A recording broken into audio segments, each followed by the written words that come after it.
Hello and welcome to this special radio town hall meeting on whistleblower protection and whistleblowing legislation in Nigeria by the Progressive Impact Organization for Community Development, PRIMOG, in partnership with the African Center for Media and Information Literacy, AFRICMIL. I am Adaobi Obiabomo, the program manager at PRIMOG. Both PRIMOG and AFRICMIL are civil society groups with a mandate to promote good governance, participation, information literacy, and democracy in Nigeria. This town hall meeting has the support of the MacArthur Foundation. Today's program will focus on the challenge of the absence of whistleblowing legislation in Nigeria and its impact on the anti-corruption war. The program has brought together resource persons from leading anti-corruption agencies and anti-corruption campaigners who will discuss the obstacles of the absence of a designated whistleblower law in Nigeria. Nigeria has been plagued by public sector corruption since independence. A 2012 report estimates Nigeria has lost over $400 billion to corruption since 1960. Corruption takes place in a wide variety of ways, including through bribery, extortion, fraud, cartels, abuse of power, embezzlement, and money laundering. Nigeria currently lacks comprehensive whistleblowing legislation that provides adequate protection for individuals who come forward to report wrongdoings. The federal government's effort to fight corruption by rolling out a whistleblowing policy in 2016 has shown its obvious limitations, as there is no all-encompassing legal framework in place. In the last 6 years, PRIMOG and AFRICMIL have persistently advocated for the federal government to strengthen its whistleblowing policy with a law. Recently, at the ceremony marking the 2024 African Anti-Corruption Day in Abuja, the Attorney General of the Federation, the Chairman of the Independent Corrupt Practices and Other Related Offences Commission, and the Economic and Financial Crimes Commission joined the calls for the urgent passage of a robust whistleblower protection law in Nigeria. The bigger concern today is that more citizens are afraid and skeptical about reporting corrupt acts. People who are genuine and bold enough to expose corruption must be protected by the law if Nigeria is serious about reducing the rate of corruption. For you out there, what is your impression of whistleblower policy over the years? Would you still blow the whistle against corruption under the current circumstances? And how can the current administration be galvanized to pass the whistleblowing law? You can send your messages to 0902-265-6167. That is 090-2265-6167. Remember that you can watch us live on Facebook at Official PRIMOG. The spelling of PRIMOG again is PRIMORG. If you just joined us, this is a special radio town hall meeting on whistleblower protection and whistleblowing legislation in Nigeria. And you are right on time as the conversation is about to begin. My guests for today's program are Demola Bakare, spokesperson, Independent Corrupt Practices Commission; Simon Abu, Director, State and Local Government Department, Code of Conduct Bureau; Crispin Oduobok, Senior Program Officer, Policy and Advocacy, African Center for Media and Information Literacy, AFRICMIL. For you listening to us, remember that you are an important part of this program. Let me bring in my guests. We will start up today's conversation with the spokesperson, Independent Corrupt Practices Commission, ICPC. Let's start the conversation with your assessment so far of the fight against corruption, in which ICPC is a key player. Well, thank you very much for having me. The anti-corruption crusade commenced in earnest since the year 2000, when the act that established ICPC came on board. And if you recall the statement made by Justice Akabi, the first chairman, said 25 years before the coming on board of ICPC, there was no record of any case involving corruption in any court of record in Nigeria. So, starting from 2000, we now started having cases being filed in court, people being investigated for corruption.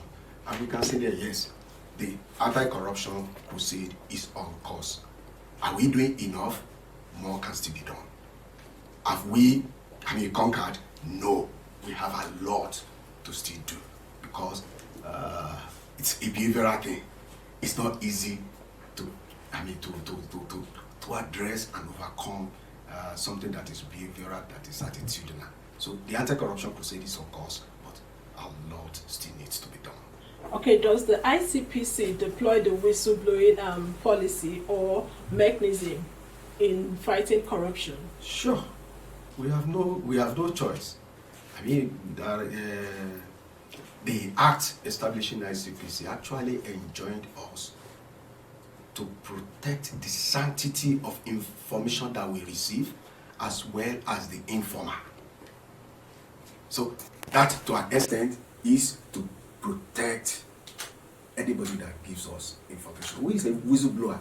Anybody that voluntarily gives information with regards to some wrongdoing, some misconduct, some fraudulent activities, bribery situations and things like that to appropriate authority. And when the people voluntarily come forward to ICPC to give us such information, confidentiality is involved. If the person does not want to be known, yes, we are mandated to protect such a person. But if he wants to be known, some people will come when they are coming to drop their petition. They will come with cameras. We have is that not risky? Your guess is as good as mine, because you discover that some petition, some whistleblowing are political in nature. They just want to make, most of the times, such people, when it gets to a particular stage, they will refuse to even come and prove the allegation. So we have enjoyed Nigerians coming forward to give information to us, and we are duty bound, and we do all the time protect such information givers. I know that when the policy came out in 2016, there were lots of disclosures. But after a while, because some of the whistleblowers have said that they were not protected, there are some level of reprisals against them in their offices and all of that. What has been the level of disclosure to the Commission? Do people still come forward? Do they still engage with the policy? If I want to go by the latest survey, UNODC, NBS survey, you will recall that there is a great increase in the percentage of people coming forward to give information. 2019, it was 3.6%. 2023, it has risen to 8.6%. There is a leap.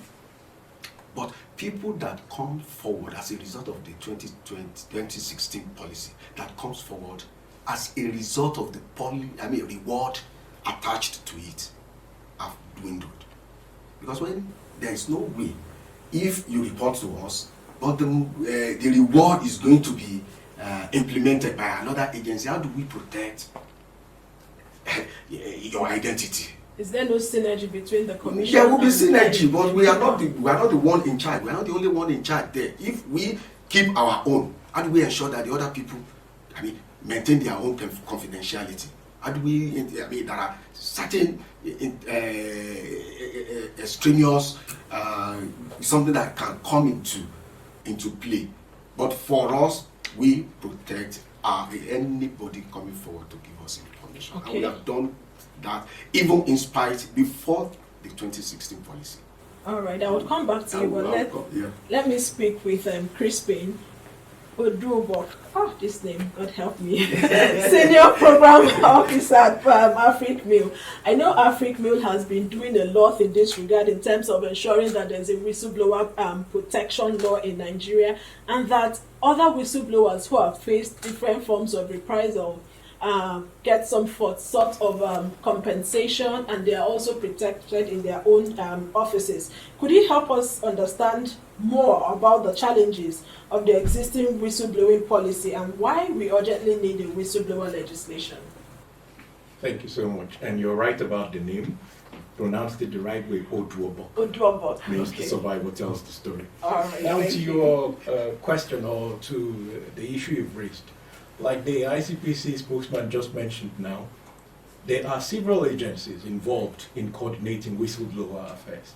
Now, we've been saying all along that if you have a whistleblower law, you can actually establish a statutory body that will coordinate all these agencies and actually be in charge of all whistleblower activities in the ecosystem, and therefore ensure that whistleblowers are protected right from the point where they come to, disclose information, up to the point where maybe these recoveries are made and rewards are paid out, and if need be, ongoing protection, as you may have in other crimes. The example I would give here is the witness protection that the United States Justice Department implements. If you have legislation that says that the government is duty-bound to protect whistleblowers that have come forward and may be endangered because of the information they've provided, then you would have a statutory agency or body that is responsible for coordinating or implementing all activities that have to do with whistleblower information or disclosures and protection. So right now we do have a coordinating unit in the Federal Ministry of Finance. That's the Presidential Initiative on Continuous Audit PICA. So, but it's still only a policy at this point. It's not a law. It doesn't have that legal framework on which to rest on. So you have issues of, like, if you make recoveries, at what point do you now pay off the informant or the whistleblower and all that? So you actually do need a statutory body established by law. And it's the same issue we're talking about. You need a law that protects the whistleblower and safeguards everything that has to do with the whistleblower ecosystem. I know that there's a section of the policy, section 6 of the policy, that's a whistleblower policy, talks about protection of whistleblowers, but that is not enough. And in 2022, the Federal Executive Council approved the draft whistleblower bill. Could you let us know where we are, if you have any idea on that? Oh yes, I do have an idea. It's been in the pipeline, the famous Nigerian pipeline, for so long. For how long? Like you said, since 2020, 2021 or 2022. December 2022. Yeah, the Federal Executive Council actually approved a draft bill. Now, to transmit it to the National Assembly, for the National Assembly to deliberate on it and pass it into law, seems to be the Herculean task that, for some reason, we don't know why the government has not done that. Because, as you're aware, only the president or his mandate can actually transmit that bill to the National Assembly, who then have the responsibility to deliberate on it and make it into a law.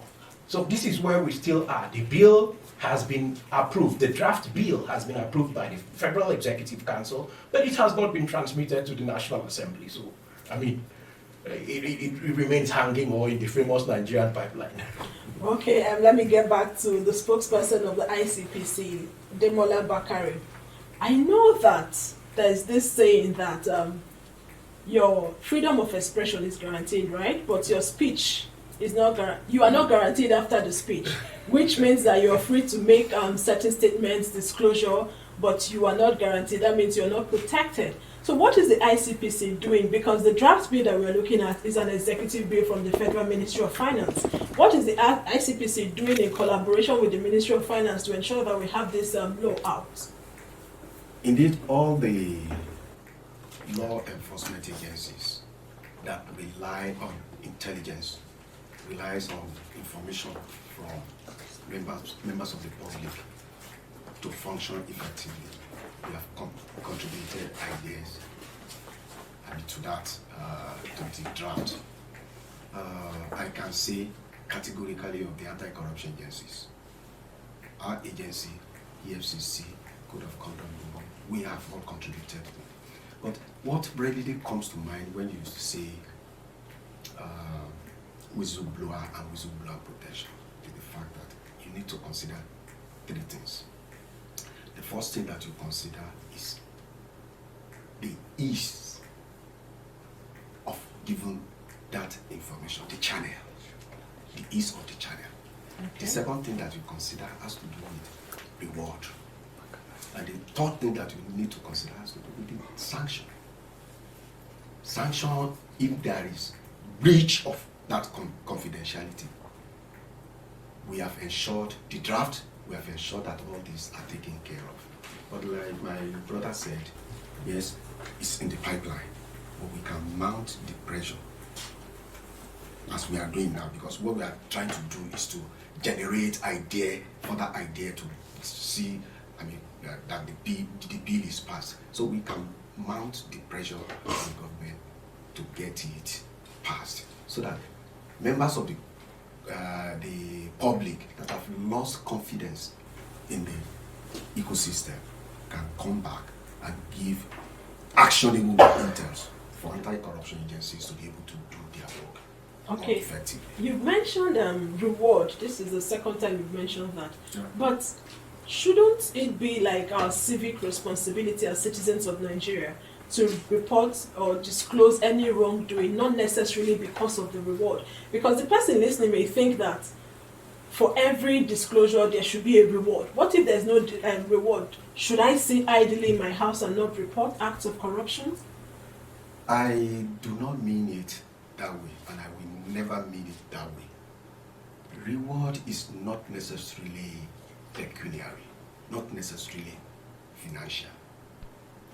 Somebody that gives information and eventually suffers some displacement as a result of that information, maybe victimization, needs protection.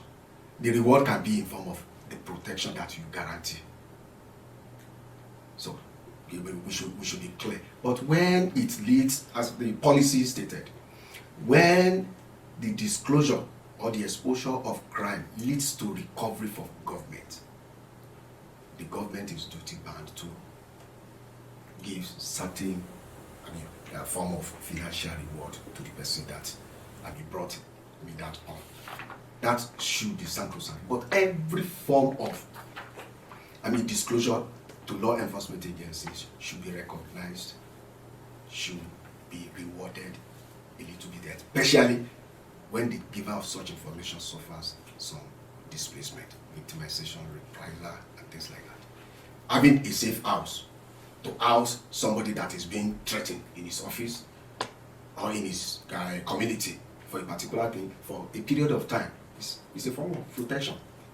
So we should think outside of the box, not necessarily giving people money. In fact, it can be very, very controversial when you give money. It can be very controversial and can even attract reprisal from other people that are not the people that suffers the report. It can lead to any other. Okay, Crispin. Yeah. Mr. Bakari has mentioned the fact that whistleblowers need to be protected and it's not all about reward. I know that whistleblowing is risky. So the person who blew the whistle depends on the gravity of the case or the disclosure made. The person's life in some cases or extreme cases could be at risk, the person's family, and the person's interests. I don't know if you've gone through the draft bill. Is there anywhere in the bill where there is provision for the protection of not just the person, but the person, his family, and his interests? Okay, so I've had the benefit of listening to a legal expert, Godwin Chibu, who has gone through the bill, in fact was part of those who drafted it, and he has given his considered legal opinion on a number of fora that we've had, because we've had these workshops on whistleblowing and whistleblower protection. And he is of the opinion that the bill needs to be enhanced to include protection for families of whistleblowers, because that is lacking at this point. And like Mr. Baccarat just said now, it's not always about what a whistleblower gets out in terms of financial reward or what. I mean, sometimes it's just by the way. The confidentiality, protecting the identity of the whistleblower, and also offering protection where necessary. If the person's life or the person's family's life is at risk, for instance, if the whistleblower is facing a considerable risk, providing that protection is paramount. And these are the aspects of the law that of the bill that we are saying these matters should be reflected in the bill before it even becomes law, because we already have that experience that a whistleblower may not be scapegoated, but his or her family may be targeted, harassed, and you need to guard against that legally by having it in the law. Okay, thank you for that clarification. And you can send us a message on 09022656167, 09022656167. And if you're watching us on Facebook at Official Primark, and we encourage you to drop a few lines and we will take your messages. Simon Abu is the Director, States and Local Government Department at the Code of Conduct Bureau. Simon Abu, let's get to you. I know I've attended meetings where representatives from Code of Conduct said that it's the foremost anti-corruption agency in Nigeria. For the benefit of Nigerians out there, how is the Code of Conduct Bureau fighting corruption in the public sector? Thank you, Ray Power. Like you have aptly said, the Code of Conduct Bureau is the foremost anti-corruption agency in the country. Not only is it foremost, it's also a constitutional provision which no any other anti-corruption agency has that privilege and opportunity to be. We have been on the saddle of the anti-corruption fight since 1989. By virtue of the IBB promulgation of the Decree 1 of 1989. And so it took off with the SY chairman, Kamon Muhammad. Well, it was a Herculean issue, but fighting corruption is neither here nor there. All hands must be on deck. And the Code of Conduct Bureau started its fight through the administration of access declaration forms, where the gamut of the entirety of the human personality is encapsulated. So the access declaration forms enables us to assess the capacity of an individual vis-a-vis his income as a public civil servant, in office. And when it was found that an officer was living above his income, it means something was amiss somewhere, something was wrong somewhere.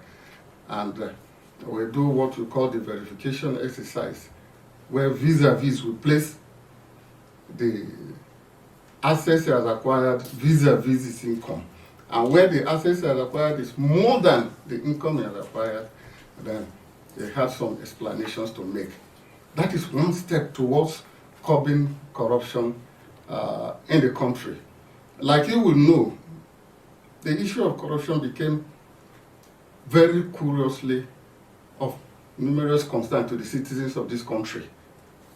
The racketeering that was going on, inflation, contracts that were awarded and were not being paid, import racketeering, and so many other solid things that were happening to the Nigerian society.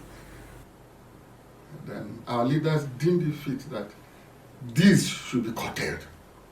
And so you have the codes as enshrined in the 3rd and 5th schedules of the Federal Republic of Nigeria Constitution.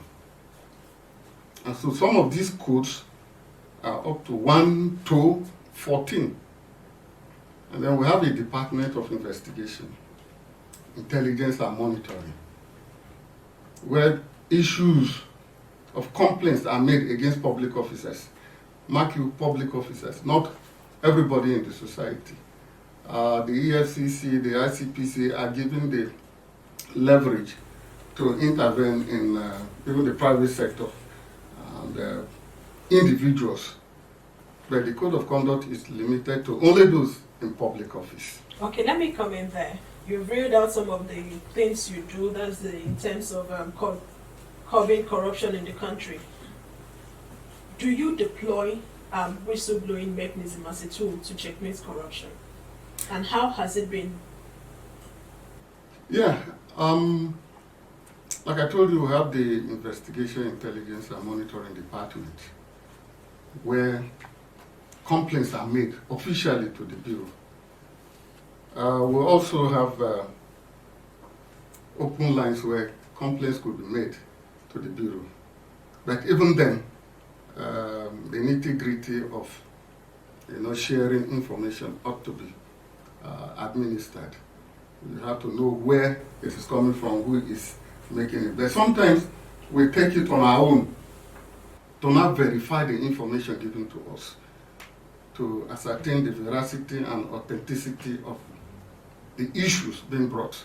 Do you have a dedicated portal where citizens can report anonymously? Yeah, we have a portal where citizens will report, and we have also boxes where people could drop their messages anonymously, and then we go into the investigation and verifying the truth of the matter. Okay. And where it is found that the issues were true. And if you're watching us on Facebook at Official Primorg, kindly drop your message and we will take them. Back to Simon Abu, Director of State and Local Government Department at the Code of Conduct Bureau. What would you say are the challenges that the Bureau has faced in terms of fighting corruption or curbing corruption in Nigeria? Well, they are quite numerous, very numerous. Let's have a few of them. Yeah, I'll give you a few of them. We may not be able to exhaust them, but first and foremost is the cooperation of the general public. Like you will understand, or you will come to know, especially when issues are brought to our knowledge and they are investigated and we take such issues to the tribunal. Before you know it, you are receiving calls left and right asking you to jettison the case. Powerful authorities are coming to intervene. Okay, Sometimes even traditional let's rulers. take this call. Hello? Hello? Yes, good morning. Your name and where you're calling us from?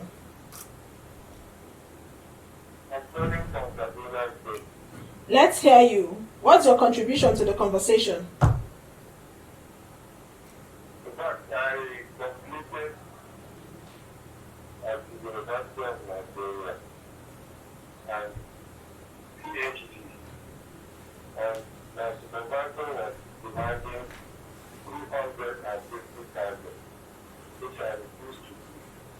What's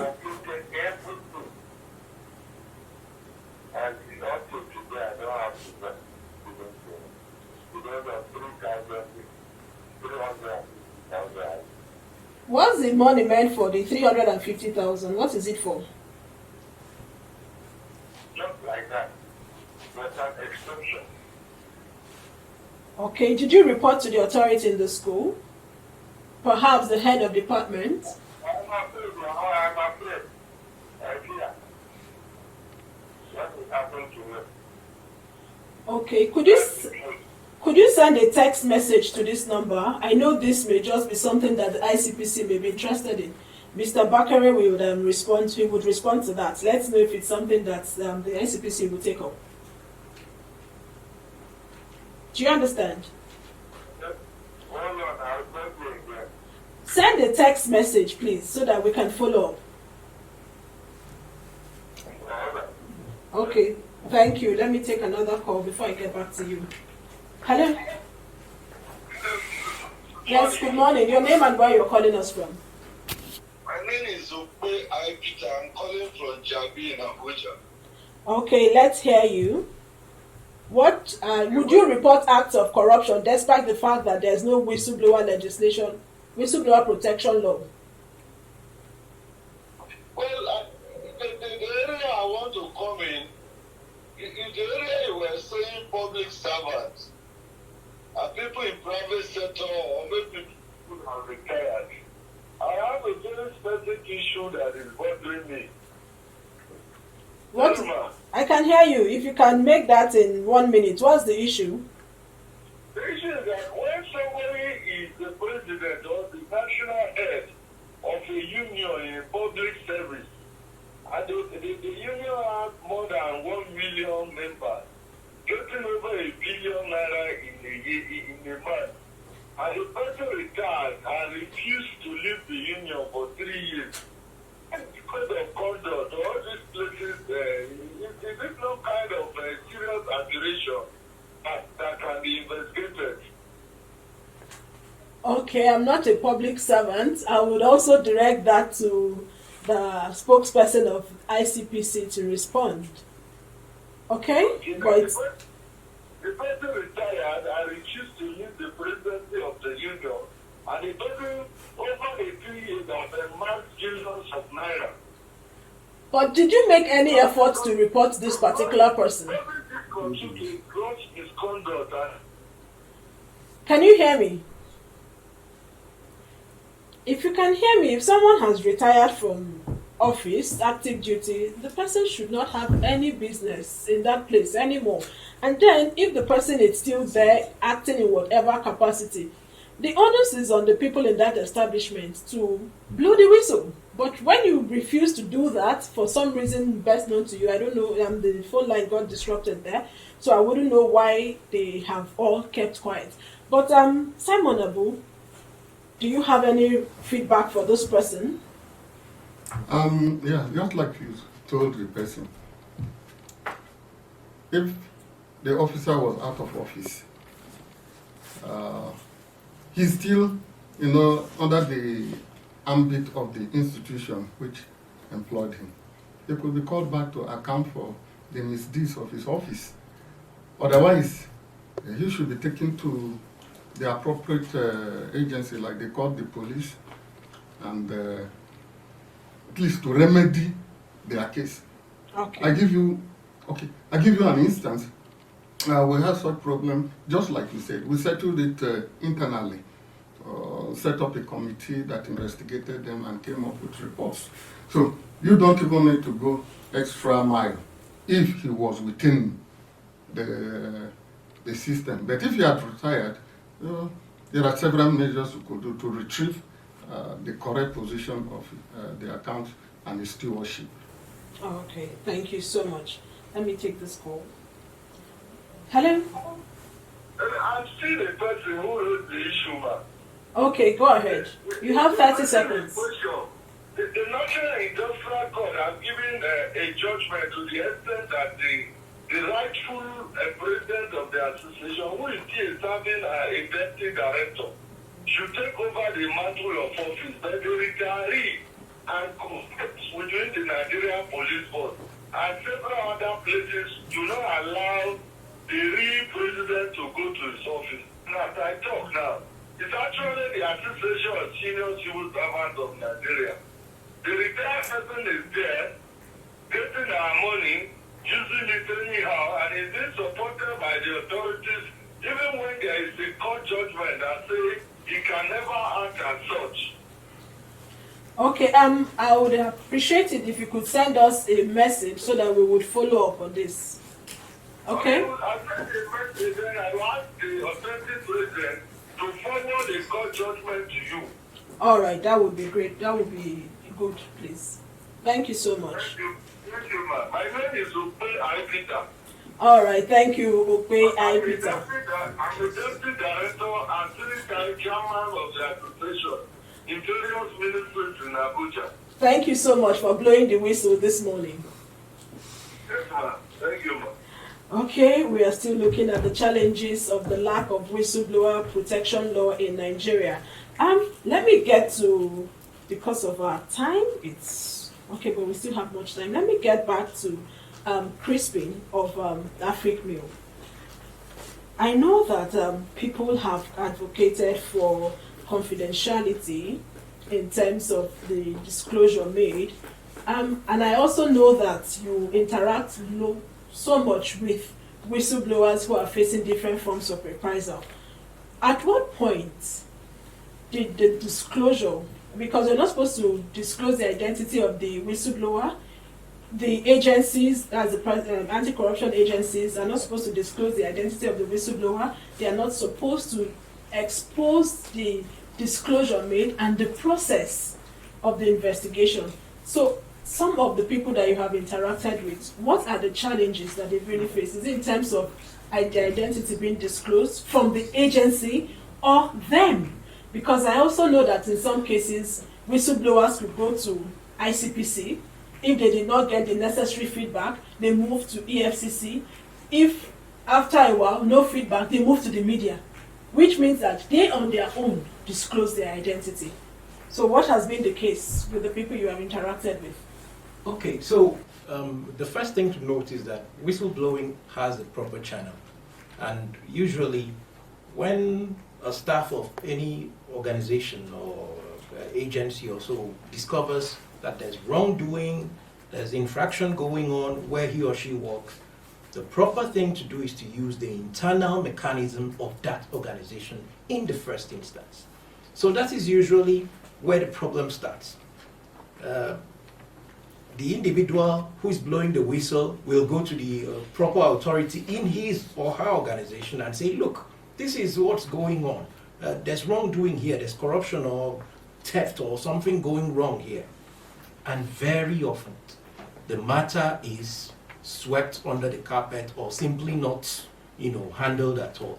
So at that point, the whistleblower now reaches out to an external agency. So you find that between the point where the individual is dealing with the issue within the system of the organization where he works and going out to an external agency, it becomes, should I say, a dicey matter where his or her identity may be compromised along the way. In some instances, the whistleblower does not even choose anonymity. Like you heard Mr. Okbe Aipita there, he's blowing the whistle and he's not choosing anonymity. He's telling the whole world, this is what is going on. It is wrong. And I am so and so, and this is my locus, or this is my relationship to the situation. So it's not in every case that the whistleblower chooses anonymity. However, we do know that in cases where whistleblowers choose anonymity, there have been instances where some unscrupulous individuals will force the hand of, should I say, law enforcement or anti-corruption agents to reveal who brought the information. This has been the case. That's dangerous. Oh, extremely dangerous. This has been the case in a number of instances where even people's life have been threatened. In fact, as we speak, we are aware of a couple of cases that have involved people having to flee for the safety of their lives. I won't even talk about cases where people have had to leave the homes or their homes because they no longer feel safe. So that issue of protecting the identity of a whistleblower, maintaining that confidentiality is so paramount. And that's even why recently we had a workshop with law enforcement and anti-corruption agencies, and speaker after speaker, resource person after resource person kept emphasizing that this confidentiality issue, it's even baked into all the legal, all the laws establishing organizations such as ICPC, Code of Conduct Bureau. The confidentiality clause is always there. Even the Nigerian police, EFCC, all of them, they have confidentiality clause in their laws, in their establishing laws. So once a whistleblower comes to any organization that is either a law enforcement or anti-corruption agency, there is already a clause in the law establishing that agency requesting or demanding that that whistleblower be protected, that his confidentiality be maintained. As we begin to wrap up, let me start with Crispin. What more can citizens do to get the government to, as a matter of urgency, give us that law, whistleblower law? What can citizens do? The major thing citizens can do is make demands from their representatives. We as Nigerians, we tend to be lackadaisical about those who represent us. But we have senators, we have members of the House of the National House of Assembly, and we know them. We have their addresses, we have their emails, and we have their phone numbers. Nigerians have this information. Reach out to your senator, reach out to your member of House of Representatives, and demand that a whistleblower law, a whistleblower protection law be passed in the House, because it is for the benefit of all. It is the biggest tool to fight corruption. Thank you so much. Let's get Simon Abu, Director of State and Local Government Departments, to weigh in terms of recommendation. Crispin has said that citizens need to demand accountability from their representative. From the part of the Code of Conduct Bureau, what more do you want citizens to do in order to assist the Bureau in the fight against corruption? Yeah, just like he put it, I quite agree with him. Sometimes we need the pressure groups to actually go ahead, like the NGOs, the CSOs, to put pressure on the National Assembly in order to pass this bill expediently. Because I have often said at several fora I found myself that the whistleblowing issues are very germane to curbing corruption in a very high formula, in a very high mode. Okay, let me So- take this. Hello? Hello, good afternoon. Could you turn down the volume of your radio set, please? Hello, good afternoon, good morning. Yes, your name and where you're calling us from. I'm SCA from Central Business Area. Okay, as a citizen, The what? issue on the issue of the cooperative society, the malpractices within the leadership is enormous, and it's almost affecting all of them.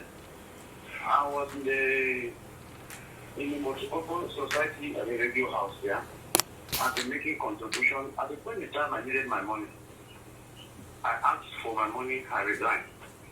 Today it is up to 5 years now, my money has not been returned. I tried with them, we couldn't return the money. I went to their supervisory committee because they have an organization that's supervising them. That is how they have been taking me up and down, I will write. They will say the letter is missing, I will write. They say this one has happened. I finally took the case to FC. You move the case from one officer to the other. Up to now, I have not had to resolve. So Okay. if you can do something about it, I'll be very, very grateful. Please send a message to I us. was even thinking of taking them to court. But you can see the other person as was taking it, took the case to court and there was no success. So if you have your own angle now, you will give help to me, I'll be grateful. Okay, I'll read out the numbers. You can send a message to us. Thank you so much. On this line, No, just listen. I will call the number out. okay, that's all right. All right, thank you. Lots of infraction there and citizens hoping that they could get justice. But please just wrap up on your thoughts. Yeah, like I was saying, these need to be encouraged. But what will be your charge to the president in terms of getting this draft bill out? The only thing is that you should know that if we were to fight corruption, because corruption had actually brought us to the sordid level we have found ourselves, so he should, put it upon the National Assembly and ask them to pass the bill expeditiously so All that right. we can get going. Thank you so much. Let's get to Demola Bakari, spokesperson, ICPC. One of the callers mentioned the extortion at universities. Is this something that the commission can take up? Sure. Okay, thank you. So what would be your charge to Nigerians out there who are in despair and afraid to report corruption, and also to the National Assembly? If you can give me that in 1 minute because of our time. Sincerely, I would like to encourage Nigerians that we should not lose hope. We should do everything within our power to buoy up our confidence in the process. Because if we did not do it, anti-corruption agencies, law enforcement agencies are not clairvoyant, they are not spirits. If you do not give them information, they won't be able to do their work effectively. But on the part of the law enforcement agencies too, on the part of the anti-corruption agencies, I want to advise that we tweak our in-house policies to be able to give a relative level of protection to whistleblowers. We should sanction our people, our own people, internal people that breaches code of confidentiality. Thank you. That just answered my last question, because I wanted to talk to you about unauthorized disclosures by persons in the anti-corruption agencies. Thank you so much. You just heard my guests. Don't give up. If you see something, say something. And while you're at it, we encourage the anti-graft agencies to protect whistleblowers while we still engage, while we still advocate and ensure that we have this legislation out there. We have come to the end of this special radio town hall meeting against corruption. We sincerely appreciate our guests, Demola Bakare, spokesperson, Independent Corrupt Practices Commission, ICPC, Simon Abu, Director, State and Local Government Department, Code of Conduct Bureau, Crispin Oduobok, Senior Program Officer, Policy and Advocacy, African Center for Media and Information Literacy. If you have a message for us, or you want to react to what you heard on the program, and for the last caller whom I told to hold on, the number to send your message to is 0902 656167. That is 0902 265 6167. Please visit the news page of our website, primorgnews.org. That is primorgnews.org for all the details of our reports and interviews. Visit our website, www.primorg.org, to get all the information about Primorg. This radio town hall meeting on whistleblowing has the support of the John D. and Catherine T. MacArthur Foundation, committed to building a more just, verdant, and peaceful world. Get more information about the foundation at its website, macfound.org. Many thanks to the Primorg team for their wonderful work. The executive producers of this radio town hall meeting are Okiria Agbonsuremi and Dr. Chidu Onuma. Don't fail to report corruption when you see it or encounter it in any form.